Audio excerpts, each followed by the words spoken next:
함께 나눌 하나님 말씀은 디모데전서 6장 3절부터 10절까지 그리고 17절부터 21절까지 되겠습니다. 디모데전서 6장 3절부터 10절까지 말씀을 먼저 저하고 여러분들하고 한 절씩 교독하겠습니다. 누구든지 다른 교훈을 하며 바른 말 곧 우리 주 예수 그리스도의 말씀과 경건에 관한 교훈을 따르지 아니하면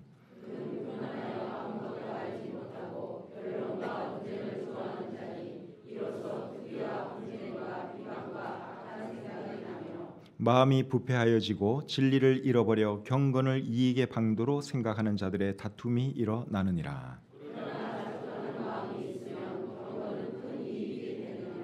우리가 세상에 아무것도 가지고 온 것이 없음에 또한 아무것도 가지고 가지 못하리니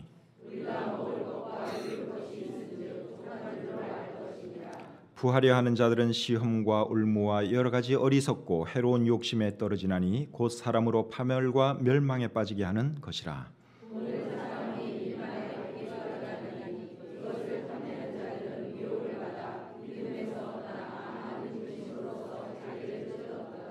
이번에는 건너뛰어서 17절로 갑니다. 네가 이 세대에서 부한 자들을 명하여 마음을 높이지 말고 정함이 없는 재물에 소망을 두지 말고 오직 우리에게 모든 것을 후히 주사 누리게 하시는 하나님께 두며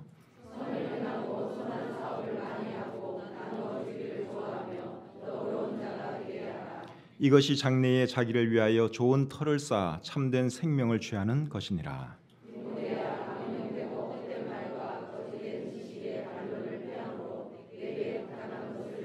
다 같이요. 이것을 따르는 사람들이 있어 믿음에서 벗어났느니라. 은혜가 너희와 함께 있을지어다. 아멘. 하나님 아버지, 좋은 날 주시고 저희들 건강한 가운데 이 자리에 불러주셔서 감사합니다.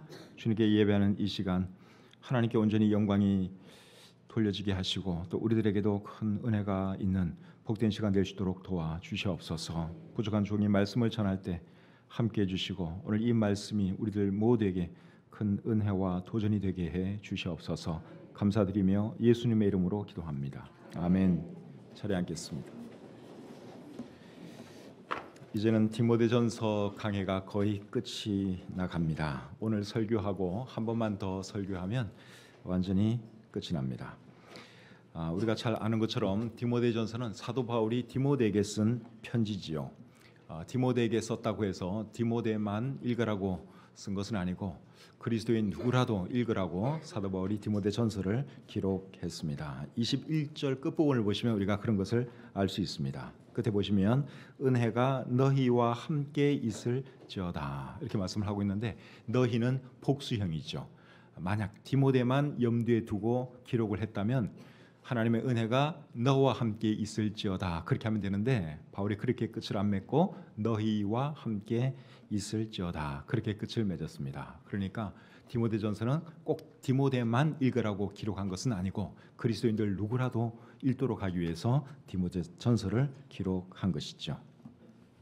디모데전서는 잘못된 사람들을 경계하라는 말씀으로 시작해서 잘못된 사람들을 경계하라는 말씀으로 끝이 납니다. 이게 무슨 말인가 하면 디모데전서의 시작과 끝을 보면 여러분들이 그것을 알 수 있습니다. 디모데전서 1장 3절 4절 잠시 보겠습니다. 내가 마게도냐로 갈 때에 너를 권하여 에베소에 머물라 한 것은 어떤 사람들을 명하여 다른 교훈을 가르치지 말며 신하와 끝없는 족보에 몰두하지 말게 하려 함이라. 이런 것은 믿음 안에 있는 하나님의 경륜을 이름보다 도리어 변론을 내는 것이라. 방금 읽은 이 말씀의 핵심이 무엇입니까? 잘못된 사람들을 경계하라는 것이죠. 그리고 이제 디모데전서 제일 끝부분을 보겠습니다. 6장 20절 21절. 디모데야, 망령되고 헛된 말과 거짓된 지식의 반론을 피함으로 내게 부탁한 것을 지키라. 이것을 따르는 사람들이 있어 믿음에서 벗어났느니라. 끝부분에도 보면 잘못된 사람들을 경계하라 하는 말씀으로 끝이 나는 것을 우리가 볼 수 있죠. 그래서 디모데전서는 잘못된 사람들을 경계하라 하는 말로 시작해서 잘못된 사람들을 경계하라 하는 말로 끝이 납니다. 오늘 읽은 이 본문은 크게 두 가지를 경계하라는 말씀이에요.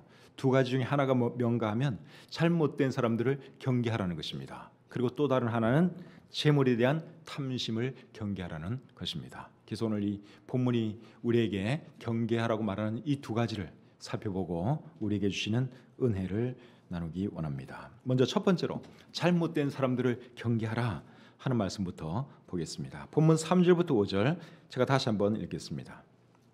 누구든지 다른 교훈을 하며 바른 말 곧 우리 주 예수 그리스도의 말씀과 경건에 관한 교훈을 따르지 아니하면 그는 교만하여 아무것도 알지 못하고 변론과 언쟁을 좋아하는 자니 이로써 투기와 분쟁과 비방과 악한 생각이 나며 마음이 부패하여지고 진리를 잃어버려 경건을 이익의 방도로 생각하는 자들의 다툼이 일어나느니라. 3절부터 5절까지의 핵심은 잘못된 사람들을 경계하라는 말씀인데, 이 말씀을 잘 보시면 잘못된 사람들에 대해서 크게 두 가지를 말해줍니다. 첫째는 잘못된 사람들은 어떤 사람들인가 하는 것을 말해주고, 그 다음에 잘못된 사람들은 어떤 특징을 가지고 있는가 그것을 말해주고 있습니다. 여러분, 잘못된 사람들은 어떤 사람들일까요?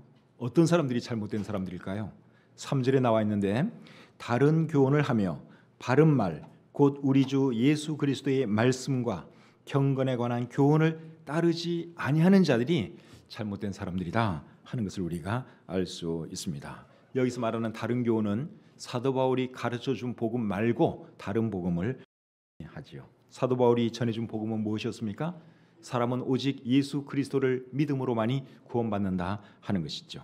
사도행전 16장에 보시면 빌립보 간수가 사도 바울에게 내가 어떻게 하여야 구원을 받을 수 있습니까? 라는 질문을 합니다. 그 질문에 대해서 바울이 뭐라고 대답하죠? 주 예수를 믿으라. 그리하면 너와 네 집이 구원을 받으리라. 그렇게 말씀을 합니다. 주 예수를 믿으라. 그리하면 너와 네 집이 구원을 받으리라. 여러분, 이 말씀이 사실 성경 전체의 주제라고 할 수 있습니다. 성경의 주인공은 누구십니까? 예수님이시죠. 성경의 주제는 무엇입니까? 구원이죠. 예수, 구원 두 단어가 다 들어가 있잖아요. 그래서 여러분, 사도 바울이 우리에게 전해준 복음은 사람은 오직 예수 그리스도를 믿음으로만이 구원받을 수 있다 하는 것이죠. 이 외에 다른 것을 가르치면 그는 잘못된 복음, 다른 복음이 되는 것입니다. 사도 베드로도 구원에 대해서는 사도 바울과 동일한 것을 가르쳤죠. 사도행전 4장 12절에서 사도 베드로가 이렇게 말을 합니다. 다른 이로서는 구원을 받을 수 없나니 천하 사람 중에 구원을 받을 만한 다른 이름을 우리에게 주신 일이 없습니다. 그러니까 오직 누구를 통해서만이 구원받을 수 있다는 것입니까? 예수님을 통해서만이 구원받을 수 있다고 사도 베드로도 그렇게 말을 했고 사도 바울도 그렇게 말을 했지요. 그래서 우리 하나님의 사람들은 잘못된 사람들을 경계해야 하는데 어떤 사람들이 잘못된 사람들이냐? 3절에 나와 있는 것처럼 다른 교훈을 하며 바른 말 곧 우리 주 예수 그리스도의 말씀과 경건에 관한 교훈을 따르지 아니하는 자들이 잘못된 사람들이다 하는 것입니다. 그렇다면 여러분, 잘못된 사람들에게는 어떤 특징이 있을까요? 4절과 5절에 보시면 잘못된 사람들의 특징이 나와 있습니다. 첫 번째로 보면 아무것도 알지 못하면서 교만하다고 말씀하고 있습니다. 4절에 보시면 그는 교만하여 아무것도 알지 못한다고 말씀하고 있죠. 아무것도 알지 못하면서 교만하기는 이루 말할 수 없이 교만하다는 것입니다. 누가 그렇다는 거예요? 잘못된 사람들, 이단들이 그렇다는 것이죠. 그래서 여러분, 이단들 보시면 자기들만 옳다고 생각하잖아요. 다른 사람들 다 틀렸다고. 정통 교회가 믿고 있는 그거 다 틀렸다고 생각하고 자기네가 믿고 있는 그게 옳다고 생각을 합니다. 그게 얼마나 교만입니까? 근데 그 교만이 결국 어디에서 나오는 교만인가 하면 무지에서 나오는 교만이라는 거예요. 모르기 때문에 그런 것입니다. 무지하기 때문에, 무식하면서 하긴 교만하기는 말할 수 없이 교만하다 하는 것이죠. 무식하면 용감하다고 하는 말이 있는데 이단들이 그 짝입니다. 무지하기 때문에 그렇게 용감한 거예요. 자기들만 옳은 것처럼 다른 교리, 정통 교리는 다 부인하고 자기네가 독특하게 믿는 그것만 옳다고 그 사람들이 생각하는 것이죠. 두 번째로는 변론과 언쟁을 좋아한다고 말씀하고 있습니다. 4절 중간에 변론과 언쟁을 좋아하는 자니 그렇게 말씀하고 있죠. 그래서 이 이단들, 잘못된 사람들 보면 변론하고 언쟁 벌이는 것을 무척 좋아합니다. 근데 이것은 정상적으로 좋아하는 것이 아니라 병적으로 좋아하는 것이에요. 병적으로 좋아하는 것입니다. 근데 이 변론과 언쟁에서는 무엇이 나는가 하면 4절에 나와 있는 것처럼 투기와 분쟁과 비방과 악한 생각이 난다고 말씀하고 있죠. 여기 말하는 악한 생각은 악한 의심을 말하는 거예요. 그래서 이단들과 이렇게 논쟁하다 보면 거기 이제 다툼이 생기고 또 서로 비방하는 것도 있을 수 있고, 그리고 악한 의심이 생깁니다. 여러분, 하와가 선악과를 따먹었죠. 선악과를 따먹고 죄인이 되었죠. 왜 선악과를 따먹게 된 줄 아십니까? 그 마음속에 하나님에 대한 의심이 생겼어요. 악한 의심이죠. 악한 의심이 생겨서 결국 선악과를 따먹고 말았는데, 그 악한 의심이 왜 생겼나요? 뱀으로 나타난 사탄과 언쟁하다가 말을 썩다가 결국 사탄의 말에 귀 기울이게 되고, 그러다 보니까 마음속에 의심이 생겨서 사탄이 요구하는 대로 결국 선악과를 따먹고 마른 것입니다. 그래서 잘못된 사람들과 변론하고 언쟁하다 보면 악한 의심이 생길 수 있다는 것이죠. 그래서 교리적으로 잘못된 사람들, 이단들과는 변론할 필요가 없습니다. 우리의 믿음을 위해서 변론할 필요가 없습니다. 디모데후서 2장 23절 같이 한번 읽어보겠습니다. 시작. 어리석고 무식한 변론을 버리라. 이에서 다툼이 나는 줄 알미라. 결국 잘못된 사람들, 이단들, 이런 사람들하고는 다툼을 하지 말라, 그렇게 얘기 말씀하고 있죠. 디도서 3장 9절도 보겠습니다. 디도서 3장 9절에 보시면, 자, 같이 읽겠습니다. 시작. 그러나 어리석은 변론과 족보 이야기와 분쟁과 율법에 대한 다툼은 피하라. 이것은 무익한 것이요 헛된 것이니라. 여기도 보시면 잘못된 사람들과 논쟁하고 변론하는 그것은 다 의미 없는 일이다, 헛된 일이다, 그렇게 말씀하고 있죠. 본문 20절도 한번 보겠습니다. 본문 20절에 보시면, 디모데야, 망령되고 헛된 말과 거짓된 지식의 반론을 피함으로 내게 부탁한 것을 지키라. 여기도 보시면 잘못된 사람들과 변론하지 말라고 말씀하고 있죠. 그래서 이런 말씀을 잘 받아들이시고 이단에게 한두 번 권해서 듣지 않으면 더 이상 변론하지 않는 것이 좋습니다. 그 사람들이 여러분들 말 들을 것도 아니고, 여러분들이 물론 그들 말 들을 것도 아니고, 끝이 안 납니다. 그래서 변론은 피하는 것이 좋다 하는 것이죠. 세 번째로 잘못된 사람들에게는 어떤 특징이 있느냐? 마음이 부패하고 진리를 잃어버렸다고 말씀하고 있습니다. 5절에 보시면, 마음이 부패하여지고 진리를 잃어버려. 잘못된 사람들, 이단들은 여러분 마음이 부패하고 진리를 잃어버린 사람들이에요. 마음이 부패하고 진리를 잃어버리게 되면 사람들이 어떻게 되느냐? 도덕적으로 타락하게 됩니다. 그래서 이단 교주들 중에는 도덕적으로 타락한 사람들이 굉장히 많죠. 얼마 전에도 이단으로 판명된 큰 교회 목사가 젊은 여신도들을 성폭행해가지고 구속되는 일이 있었습니다. 이 사람은 6명의 20대 젊은 여신도들을 이제 어느 곳으로 불러내가지고 이제 성적인 관계를 맺고, 또 집단 성관계도 했다고 합니다. 그리고 이제 성적인 관계를 맺은 그 젊은 여자들에게는 자기를 서방님이라 부르라, 또 주인님으로 부르라, 그렇게 했다고 합니다. 근데 이 사람이 사람들 앞에서는 자기를 하나님의 아들, 성령님으로 주장하는 사람이에요. 그러니까 이단이죠. 이 이단들이 여러분 왜 이렇게 도덕적으로 타락하고 부패하느냐? 그 마음이 부패하고 진리를 잃어버렸기 때문에 그런 것입니다. 그래서 이단 교주들 중에는 타락한 사람들이 많아요. 특별히 성적으로 타락한 사람들이 참 많죠. 네 번째로 잘못된 사람들은 어떤 특징이 있는가 하면, 경건을 이익의 방도로 생각한다고 했습니다. 5절 중간에 보시면, 경건을 이익의 방도로 생각하는 자들, 이런 표현이 나오죠. 여기서 말하는 경건은 믿음 생활 또는 종교라고 여러분들이 이해하실 수 있습니다. 디모데전서 3장에 보시면 감독, 즉 목사의 자격 요건 중에는 돈을 사랑하면 안 된다 하는 것이 있습니다. 근데 이단들은 여러분 돈 정말 좋아합니다. 그래서 이단 단체들 보면 사업도 많이 하잖아요. 돈을 좋아해서 그런 거예요. 그리고 신도들에게 또 돈을 막 갖다 바치게 만들고 그렇게 하지요. 디도서 1장 11절 한번 보겠습니다. 시작. 그들의 입을 막을 것이라. 이런 자들이 더러운 이득을 취하려고 마땅하지 아니한 것을 가르쳐 가정들을 온통 무너뜨리느니라. 여기 보니까 더러운 이득을 취한다고 말씀을 하고 있고, 또 가정들을 무너뜨린다고 말씀하고 있죠. 이단에 잘못 걸리게 되면 여러분 재산 다 갖다 바치고 가정 파탄나고 난리가 납니다. 그래서 정말 조심해야 하는 것이죠. 지금까지 어떤 사람들이 잘못된 사람들인가, 그리고 그들의 특징은 무엇인가 하는 것에 대해서 말씀을 드렸습니다. 오늘날 우리 주변에도 잘못된 사람들, 이단들 굉장히 많습니다. 그래서 우리 그리스도인들이 이런 사람들을 경계해야 하는 것이죠. 자, 두 번째로 오늘 이 본문이 우리에게 하는 말씀은 재물에 대한 탐심을 경계하라는 것입니다. 무엇을 경계하라고요? 재물에 대한 탐심. 첫 번째로 말씀드린 것은 잘못된 사람들을 경계하라 하는 것이고, 두 번째로 말하는 것은 재물에 대한 탐심을 경계하라 하는 말씀이에요. 그 내용이 6절부터 10절까지 나와 있는데 먼저 6절을 보겠습니다. 시작.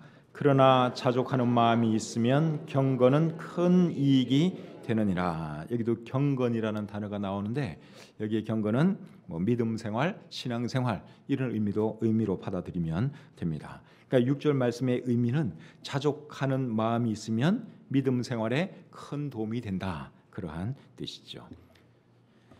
신앙생활하는 사람이, 여러분 믿음 생활하는 사람이 자족하지 못하면 어떻게 될까요?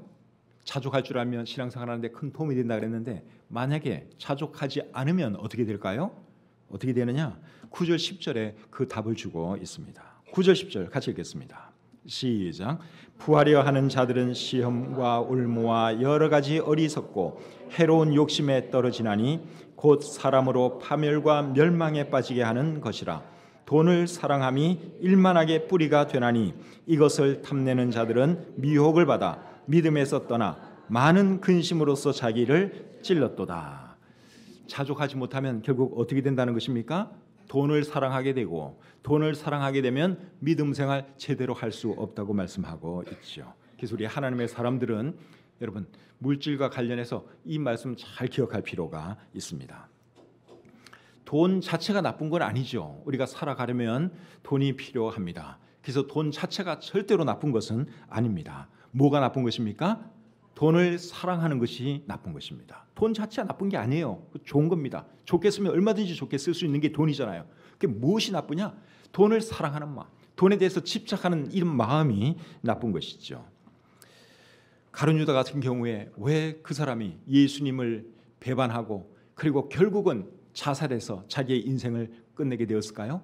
돈에 대한 사랑, 돈에 대한 집착 때문에 그런 것이죠. 돈 얼마 벌려고 결국 자기의 주님인 예수님도 부인하고 배반하고 그리고 결국 스스로 목숨을 끊고 말았습니다. 우리 주변에도 돈 때문에 여러분 신앙생활 제대로 하지 못하는 사람들 참 많습니다. 헌금 내는 것이 싫어서 신앙생활하는 것을 포기하는 사람도 저는 보았습니다. 헌금 내는 게 아깝다고 생각하는 거예요. 그래서 신앙생활 자체를 포기하고 돌아가더라고요. 그런 사람도 제가 보았습니다.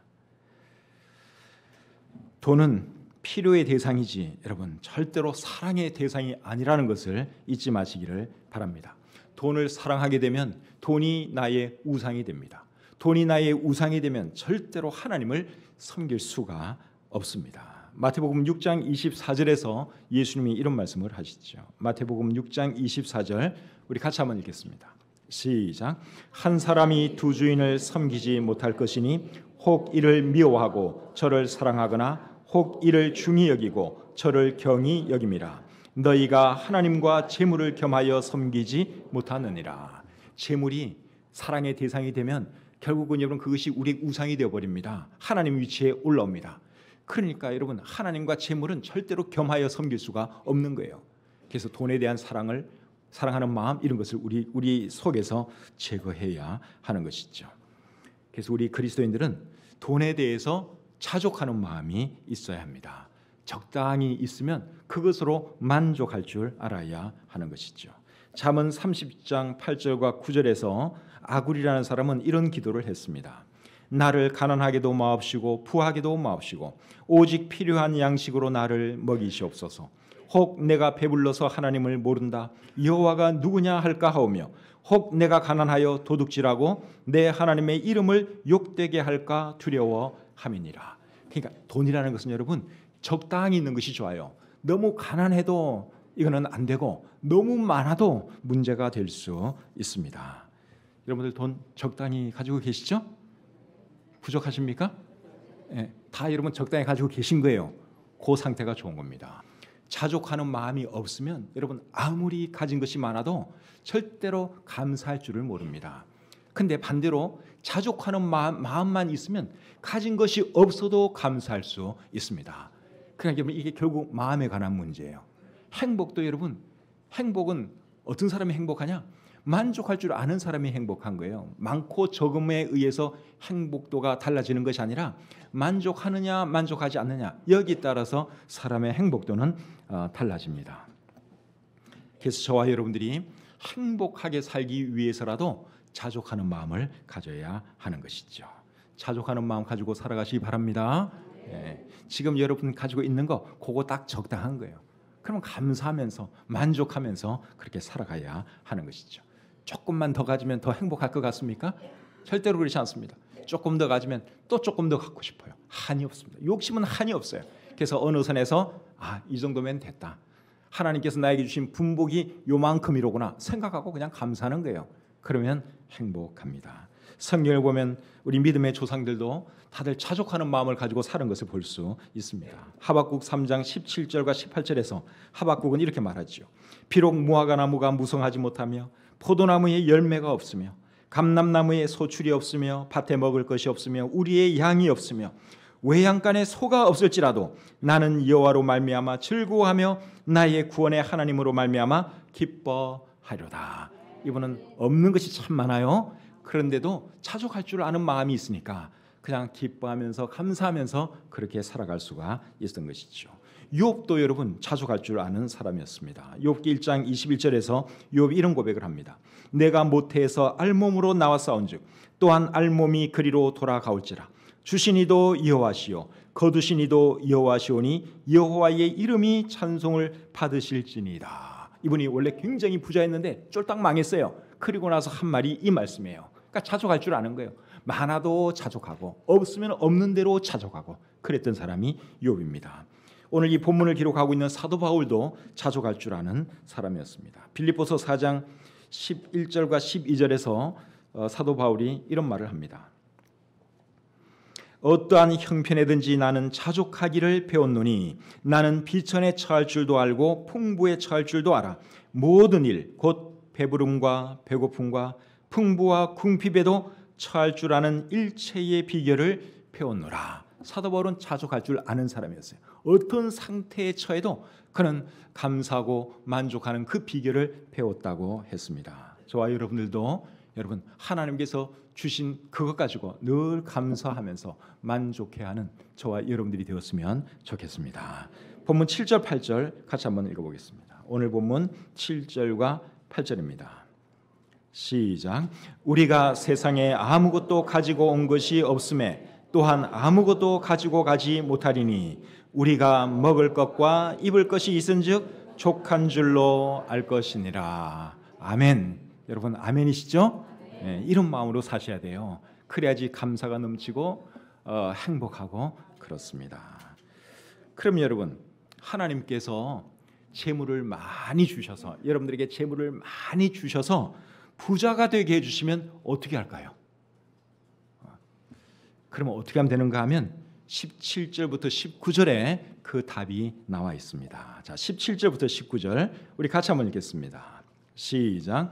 네가 이 세대에서 부한 자들을 명하여 마음을 높이지 말고 정함이 없는 재물에 소망을 두지 말고 오직 우리에게 모든 것을 후히 주사 누리게 하시는 하나님께 두며 선을 행하고 선한 사업을 많이 하고 나누어 주기를 좋아하며 너그러운 자가 되게 하라. 이것이 장래에 자기를 위하여 좋은 터를 쌓아 참된 생명을 취하는 것이니라. 아멘. 여기 보면 부자들에게 바울이 세 가지 명령을 주고 있습니다. 첫 번째 명령이 뭐죠? 마음을 높이지 말라는 것입니다. 마음을 높이지 말라는 말은 교만하지 말라는 말이죠. 재물이 많다 보면 교만해지기 쉽습니다. 돈 좀 가지면 어깨에 힘이 들어가고 목에 힘이 들어가고 사람들 우습게 보기 시작합니다. 교만해지기 쉽습니다. 돈 많은 사람들이 왜 갑질을 하겠습니까? 교만해서 그런 거예요. 교만해서. 부자라고 해서 다 갑질하는 건 아닌데 이 돈이 손에 좀 쥐면 자기도 모르게 이 교만해집니다. 그러니까 갑질을 하는 거예요. 근데 우리 그리스도인은 아무리 많은 재물을 가져도 절대로 교만하면 안 됩니다. 왜 그렇습니까? 그 재물 그게 뭐 내가 잘나서 사실 가진 거겠어요? 하나님이 주셨으니까 가진 것이지. 그러니까 교만할 이유가 없습니다. 고린도전서 4장 7절에 이런 말씀이 있습니다. 고린도전서 4장 7절입니다. 누가 너를 남달리 구별하였느냐? 내게 있는 것 중에 받지 아니한 것이 무엇이냐? 네가 받았은즉 어찌하여 받지 아니한 것 같이 자랑하느냐? 우리에게 있는 모든 것이 다 하나님께로부터 받은 것이라는 것입니다. 그러니까 그거 가지고 자랑해도 안 되고 교만해도 안 된다는 것이죠. 우리 그리스도인들은 여러분 돈 좀 있다고 뭐 지위가 좀 높다고 절대로 교만하면 안 됩니다. 두 번째로 주는 명령은 재물에 소망을 두지 말라는 것입니다. 17절 여러분 다시 보겠습니다. 17절. 네가 이 세대의 부한자들을 명하여 마음을 높이지 말고 정함이 없는 재물에 소망을 두지 말고 오직 우리에게 모든 것을 후히 주사 누리게 하시는 하나님께 두며. 두 번째로 하는 말은 재물에 소망을 두지 말라는 것이죠. 근데 여기 보면 재물에 대해서 정함이 없는 재물이라 그랬습니다. 그러니까 재물은 정함이 없다 이 말이에요. 덧없다 이 말이죠. 오늘은 재물이 내 손에 있어도 내일은 이 재물이 내 손을 떠나 누구 손으로 들어갈지 모릅니다. 그러니까 정함이 없는 거예요. 참 덧없는 것입니다. 그래서 잠언 23장 5절에는 이런 말씀이 있습니다. 잠언 23장 5절. 네가 어찌 허무한 것에 주목하겠느냐? 정령이 재물은 스스로 날개를 내어 하늘을 나는 독수리처럼 날아가리라. 뭐가 독수리처럼 날아간다고요? 재물이. 그러니까 여러분 집에 독수리가 어느 날 한 마리가 떡 날아왔어요. 그러면 그거 가지고 저건 내 거다. 여러분 그렇게 자랑할 수 있겠어요? 자랑할 수 없죠. 그 독수리 언제 날아갈지 몰라요. 그냥 잠시 보다가 잠시 즐기다가 또 가면 그냥 가게 해줘야 되는 거예요. 돈에 대해서도 그렇게 해야 하는 것입니다. 돈은 정함이 없는 거예요. 돌고 돈다고 해서 이게 돈 아닙니까? 그러니까 여러분 오늘 돈이 있다고 교만할 것도 없고 오늘 돈이 없다고 해서 실망할 것도 없어요. 살다 보면 돈이 들어오기도 하고 나가기도 하고 그런 것입니다. 그래서 정함이 없는 재물에 소망을 두면 안 된다. 그렇게 말씀을 하고 있죠. 그럼 우리 그리스도인들은 누구에게 소망을 두어야 할까요? 하나님께 두어야 하죠. 하나님은 어제나 오늘이나 앞으로도 영원토록 변함이 없으십니다. 그리고 우리에게 모든 것을 후히 주사 누리게 하시는 분이 우리 하나님이라고 오늘 보면 17절에서 말씀하고 있죠. 여러분 이런 하나님께 소망을 두고 살아가는 사람이 지혜로운 사람입니다. 시편 39편 6절과 7절에서 다윗은 이렇게 말을 했습니다. 시작. 진실로 각 사람은 그림자같이 다니고 헛된 일로 소란하며 재물을 쌓으나 누가 거둘는지 알지 못하나이다. 주여 이제 내가 무엇을 바라리요? 나의 소망은 주께 있나이다. 아멘. 다윗은 참 지혜로운 사람입니다. 이분은 왕이었어요. 권력도 있었고 돈도 있었습니다. 그럼에도 불구하고 재물에 소망 두지 않았다고 말씀하고 있어요. 재물은 헛된 것이 정함이 없는 것이라는 것을 이분이 잘 알았기 때문에 하나님께만 소망을 두고 살았던 것이죠. 저와 여러분들도 그렇게 할 수 있기를 바랍니다. 욥도 여러분 하나님께만 소망을 두고 살았던 사람이에요. 욥기 31장 24절 25절에 보시면 욥이 이렇게 말합니다. 만일 내가 내 소망을 금에다 두고 순금에게 너는 내 의뢰하는 바라 하였다면, 만일 재물의 풍부함과 손으로 얻은 것이 많음으로 기뻐하였다면, 그 다음에 28절 그것도 재판에 회부할 죄악이니 내가 그리하였으면 위에 계신 하나님을 속이는 것이니라. 욥이 부자였음에도 불구하고 절대로 금이나 은의 소망을 두지 아니했다고 말씀하고 있습니다. 저와 여러분들도 여러분 우리의 소망을 재물에 두지 마시고 살아계신 하나님, 우리에게 모든 것을 주셔서 우리로 하여금 누리게 하시는 그 하나님께 두고 살아갈 수 있기를 바랍니다. 세 번째로 어떤 명령을 주는가 하면 선을 행하고 선한 사업을 많이 하라는 말씀을 하고 있습니다. 18절 우리 같이 한번 읽어보겠습니다. 18절 시작. 선을 행하고 선한 사업을 많이 하고 나누어 주기를 좋아하며 너그러운 자가 되게 하라. 하나님께서 어떤 사람들에게는 재물을 많이 주시는데 하나님께서 왜 어떤 사람들에게 재물을 많이 주시는 줄 아십니까? 자기 혼자 잘 먹고 잘 살라고 그렇게 하시는 게 아니라 다른 사람들 돕고 하나님 기뻐하시는 일 많이 하라고 어떤 사람들에게는 하나님께서 재물을 많이 주십니다. 그러니까 돈 좀 있는 분들은 그 돈 가지고 좋은 일 많이 하셔야 됩니다. 돈 좀 있는 분들 아시겠죠? 다들 여러분 돈 좀 있는 분들이에요. 제가 볼 때. 그러니까 그 돈 가지고 뭘 하느냐? 하나님께 영광 돌리고 하나님이 원하시는 그 일을 하면서 살아야 하는 것이죠. 그렇게 하는 것은 절대로 낭비가 아닙니다. 미래를 위한 투자예요. 19절에 그렇게 말씀합니다. 이것이 장래에 자기를 위하여 좋은 터를 쌓아 참된 생명을 취하는 것이라. 이 땅에서 좋은 일 많이 하고 선한 사업 많이 하는 것 절대로 낭비가 아니에요. 하나님을 위해서 그리고 나를 위해서 그거는 투자하는 것입니다. 예수님 표현으로 빌릴 것 같으면 보물을 하늘에 쌓아두는 것입니다. 마태복음 6장 19절부터 21절 한번 읽어드리겠습니다. 너희를 위하여 보물을 땅에 쌓아두지 말라. 거기는 좀과 동록이 해하며 도둑이 구멍을 뚫고 도둑질하느니라. 오직 너희를 위하여 보물을 하늘에 쌓아두라. 거기는 좀이나 동록이 해하지 못하며 도둑이 구멍을 뚫지도 못하고 도둑질도 못하느니라. 내 보물 있는 그곳에는 내 마음도 있느니라. 우리의 보물을 어디에 쌓아두라고요? 하늘에. 땅에 쌓아두지 말고 하늘에 쌓아두랍니다. 그러니까 하나님 기뻐하시는 일 많이 하시고 어려운 사람들 잘 도와주시고 하는 것이 결국은 하늘에 내 보화를 쌓아두는 거예요. 그렇게 할 수 있는 저와 여러분들이 되었으면 좋겠습니다. 우리나라 사람들은 재산을 자식들에게 물려줄 생각을 참 많이 하는 것 같습니다. 근데 제 생각에 그렇게 안 하셔도 될 것 같아요. 자식들에게 재산을 물려주면 자식들이 어떻게 되느냐? 일할 생각을 안 합니다. 아니 일할 필요가 없습니다.